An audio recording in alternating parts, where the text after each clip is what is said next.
আসসালামু আলাইকুম প্রিয় দর্শক, আপনাদের সবাইকে সাদর আমন্ত্রণ জানাচ্ছি বাংলাদেশ সারাদিনের খবর অনুষ্ঠানে। আপনাদের সাথে বরাবরের মতো আছে আমি হাসান মোহাম্মদ শামীম। জানিয়ে দেব আজকের দিনে ঘটে যাওয়া উল্লেখযোগ্য ঘটনাবলী। দর্শক, প্রতিদিন সন্ধ্যাতে আমরা আপনাদের সাথে সংযুক্ত হই গুরুত্বপূর্ণ ঘটনাগুলো জানানোর জন্য। আজকের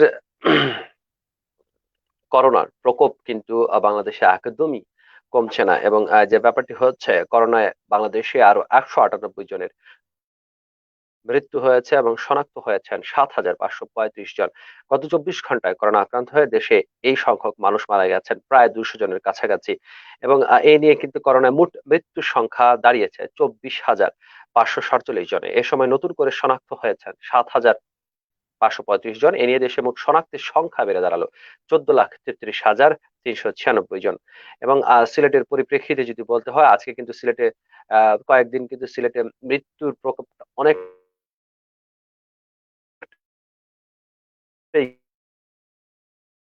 কমে গিয়ে আক্রান্ত হয়ে সিলেট বিভাগেই মারা গেছেন। সিলেট বিভাগ ছাড়াও অন্যান্য যে জায়গাগুলো আছে, যেমন গত সোমবারে মৃত্যু সংখ্যাটা আগে জানাতে চাচ্ছি। গত সোমবার মারা গিয়েছিলেন 174 জন সারা দেশে, রোববার মারা গিয়েছিলেন 187 জন, শনিবার 178 জন, শুক্রবার 197 জন, বৃহস্পতিবার 215 জন এবং বুধবার 237 জনের মৃত্যু হয়। গত 7 জুলাই প্রথমবারের মতো দেশে করোনায় মৃতের সংখ্যা 200 ছাড়িয়েছিল, এবং এরপর থেকে এক মাস প্রতিদিন 2 শতাধিক মানুষের মৃত্যু হয়েছিল। 13ই আগস্ট প্রথমবারের মতো এই এক মাস পরে মৃত্যুর সংখ্যা 200-র নিচে নেমে আসে। 24 ঘন্টায় করোনা থেকে সুস্থ হওয়ার সংখ্যাটাও কিন্তু একদমই কম নয়। 12,950 জন মানুষ গত 24 ঘন্টায় করোনা থেকে সুস্থ হয়েছেন, এবং এ পর্যন্ত মোট সুস্থ হয়েছেন 13 লাখেরও বেশি মানুষ। এক্স্যাক্টলি সংখ্যাটা বলতে হয় 13,14,916 জন। গত 24 ঘন্টায় যারা মারা গেছেন তাদের মধ্যে 116 জন পুরুষ এবং 82 জন নারী। এদের মধ্যে বাসায় মারা গেছেন 3 জন। হাসপাতালে মৃত অবস্থায় আনা হয়েছে 3 জনকে, এবং বাকিরা হাসপাতালে মারা গেছেন। মোট মারা যাওয়াদের মধ্যে পুরুষ আছেন 16,000 এবং নারী আছেন 8,398 জন। বয়সভিত্তিক যে বিশ্লেষণটি করা হয়, সেই বিশ্লেষণে দেখা গেছে 24 ঘন্টায় 91 থেকে 100 বছরের মধ্যে যাদের বয়স আছে এরকম মানুষ মারা গেছেন 2 জন। 81 থেকে 90 বছরের মধ্যে যাদের বয়স আছে তাদের মধ্যে মানুষ মারা গেছেন 12 জন। 71 থেকে 80 বছরের 34 জন মারা গেছেন। 61 থেকে 70 বছরের মারা গেছেন 69 জন। 51 থেকে 60 বছর বয়সী মানুষ মারা গেছেন 41 জন। 41 থেকে 50 বছরের মানুষ মারা গেছেন 19 জন।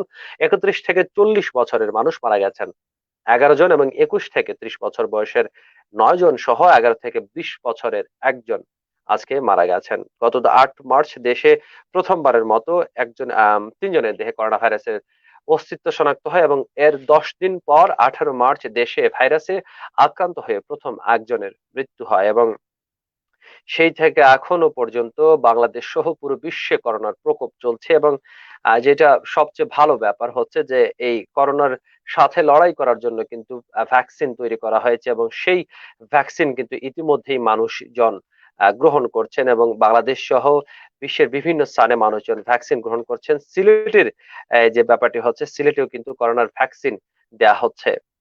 আজকে সিলেটে মৃত্যুর দিনে কিন্তু সুস্থতায় একটা রেকর্ড হয়েছে। শুধু যে মানুষ মারা যাচ্ছেন, আক্রান্ত হচ্ছেন সেটা না। আহ, একদিনে করোনা মুক্ত হয়েছেন 758 জন। সেটা কিন্তু অবশ্যই আমাদের জন্য ভালো খবর, কারণ এর আগে সিলেটে একদিনে এতজন করোনা রোগী ভাইরাস মুক্ত কিন্তু হননি। দর্শক, এটা একটা খুবই ইম্পর্টেন্ট ব্যাপার, কারণ যত দিন গড়াচ্ছে মানুষের মধ্যে করোনা বিষয়ক সচেতনতা বাড়ছে, মানুষজন মাস্ক পরিধান করছেন, সামাজিক দূরত্ব মেনে চলছেন, নিজেকে পরিষ্কার পরিচ্ছন্ন রাখছেন, এবং এই ধরনের ঘটনার কারণেই কিন্তু যারা আক্রান্ত হচ্ছেন তারা কিন্তু খুব দ্রুত রিকভার করতে পারছেন, অর্থাৎ বডি ইমিউনিটি সিস্টেমের যে ব্যাপারটি আছে সেটা কিন্তু বৃদ্ধি পাচ্ছে।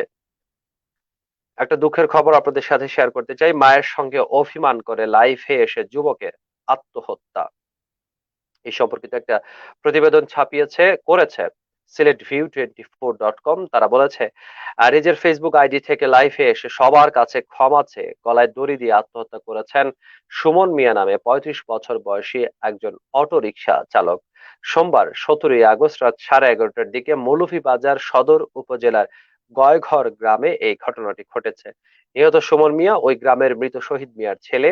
তিনি সিএনজি চালিত অটো চালানোর পাশাপাশি জাদুবিদ্যায় পারদর্শী ছিলেন। স্থানীয় সূত্রে জানা গেছে সুমন তার আইডি থেকে লাইভে এসে সবার কাছে ক্ষমা চান। এক পর্যায়ে দড়িতে ফাঁস দিয়ে আত্মহত্যা করেন। পরে পরিবারের লোকজন তাকে উদ্ধার করে মৌলভীবাজার হাসপাতালে নিলে কর্তব্যরত চিকিৎসকরা তাকে মৃত ঘোষণা করেন। মৌলভীবাজার মডেল থানার ভারপ্রাপ্ত কর্মকর্তা এ ব্যাপারে জানিয়েছেন, স্থানীয়দের সাথে কথা বলে জানা গেছে মায়ের সঙ্গে জমি নিয়ে অভিমান করে পরিবারের সবার অজান্তে নিজ কক্ষে গলায় দড়ি দিয়ে আত্মহত্যা করেন সুমন। তার লাশ ময়নাতদন্তের জন্য মৌলভীবাজার সদর হাসপাতালে পাঠানো হয়েছে। ফেসবুক লাইভে এসে এরকম একটা মৃত্যু, আত্মহত্যা করা, তাও মায়ের সাথে অভিমান করে আত্মহত্যা, সেটা আসলে কোনোভাবেই কাম্য নয়। আমরা এভাবে আমরা কেউই চিন্তা করতে পারি না যে আসলে আহ, গর্ভধারিণী মায়ের সাথে অভিমান করে কেউ একজন লাইভে এসে আত্মহত্যা করবেন। দর্শক, সিলেট ৩ আসনের নির্বাচন কিন্তু আসন্ন, যেটা গত ২৮ জুলাই তারিখে হয়ে যাওয়ার কথা ছিল, কিন্তু একটি রিট আবেদনের পরিপ্রেক্ষিতে সেই নির্বাচন পিছিয়ে গেছে এবং সেপ্টেম্বর মাসে একদমই কাছাকাছি চলে এসেছে। ২ সপ্তাহের বেশি হাতে বাকি নেই সময়, এবং এই ২ সপ্তাহের মধ্যেই কিন্তু ৮ সেপ্টেম্বরের মধ্যে আহ, যেটি হচ্ছে যে এই নির্বাচন সম্পন্ন করতে হবে, এবং এ সম্পর্কিত একটি বিশেষ প্রতিবেদন করা হয়েছে ঘর ভাঙার মিশনে হাবিব আতিক, ব্যক্তি ইমেজে ভরসা শফির, যেটা সিলেট B24 করেছে। সিলেট ৩ আসনে স্থগিত হওয়া উপনির্বাচনের ভোট গ্রহণের তারিখ এখনো ঘোষণা করেনি নির্বাচন কমিশন, তবে সাংবিধানিক বাধ্যবাধকতা অনুযায়ী আসনটিতে নির্বাচন হতে হবে ৭ সেপ্টেম্বরের মধ্যে। ধরে নেওয়া যায় যে ৭ সেপ্টেম্বরের মধ্যে অবশ্যই নির্বাচন হচ্ছে। এই টাইমলাইন ধরেই কিন্তু নানা কৌশলে প্রচারণা চালিয়ে যাচ্ছেন প্রার্থীরা। নিজেদের ভোট ব্যাংক অক্ষত রেখে প্রতিদ্বন্দ্বী প্রার্থীর ঘর ভাঙার মিশনও চালাচ্ছেন আওয়ামী লীগের প্রার্থী হাবিবুর রহমান হাবিব ও জাতীয় পার্টির আতিকুর রহমান আতিক, এমন গুঞ্জন রয়েছে নির্বাচনী এলাকা জুড়ে। আর অপর দুই প্রার্থীর মধ্যে সাবেক সাংসদ শফি আহমেদ চৌধুরী ব্যক্তি ইমেজকে কাজে লাগিয়ে পার হতে চাইছেন নির্বাচনী বৈতরণী।